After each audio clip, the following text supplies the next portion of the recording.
I loved our defense. I really did. This team has been averaging over 130 for the past 3 or 4 games.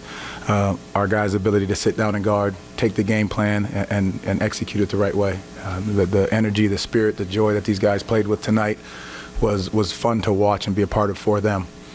You mentioned, Jamahl, how well they've been playing. You guys obviously they've had 28 points in the first half of the second quarter. It seemed like, well, what was working so well to slow them down? You know, like I said, I'm proud of the way our guys defended. You know, we took that as that's the first priority. That's who we are, a defensive team that can get out and run and create opportunities because of our defense. And, you know, just being able to be physical on the ball without fouling.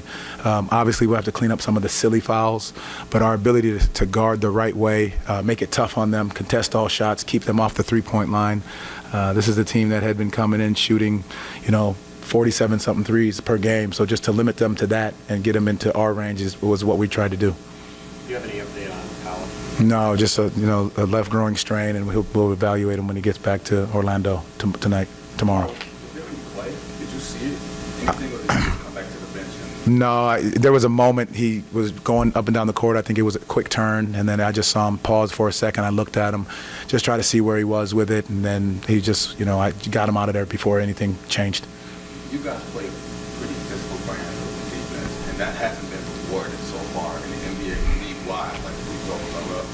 Do you think that's something that throughout the course of the season it sort of levels out, like a point of emphasis with officiating, or do you just tell your players to just keep playing the way that you've been teaching them defense? Well, we got to be smarter. I think that's a big portion of it too. Understanding we are a physical team, but we got to be smart how we're physical, where we're grabbing, where we're touching guys.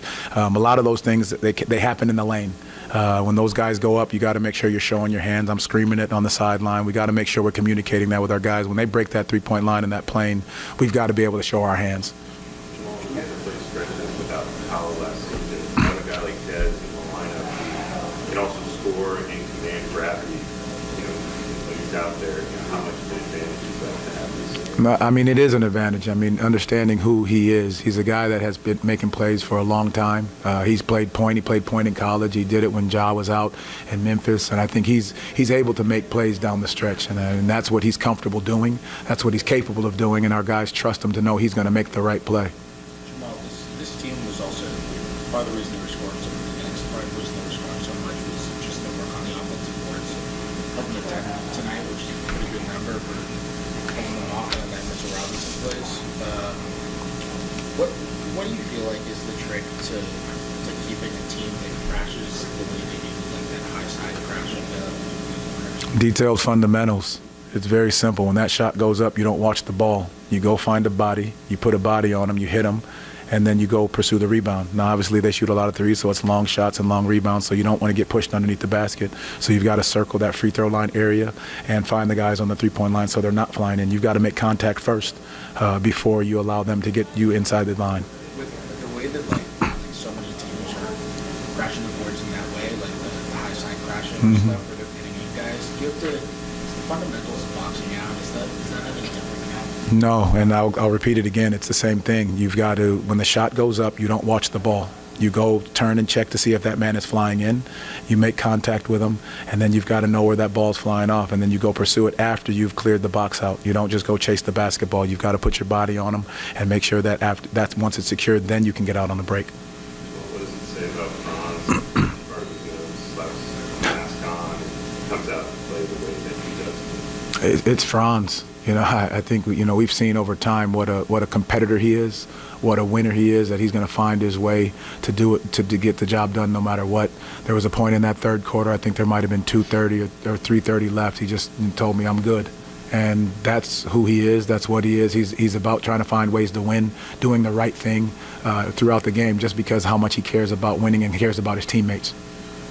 Coach, this early in the season, it's hard to call anything like a statement win. Is there some component of this game that you can talk to your team about as saying this is kind of like a turning point, or this is something we can continue to do going forward to get where we want to go? I said it to him in the locker room. It's our defense.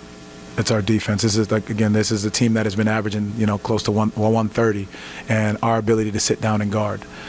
It's not a statement. It's our process.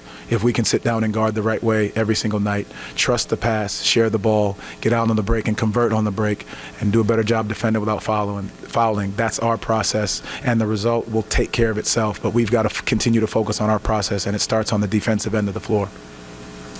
Good.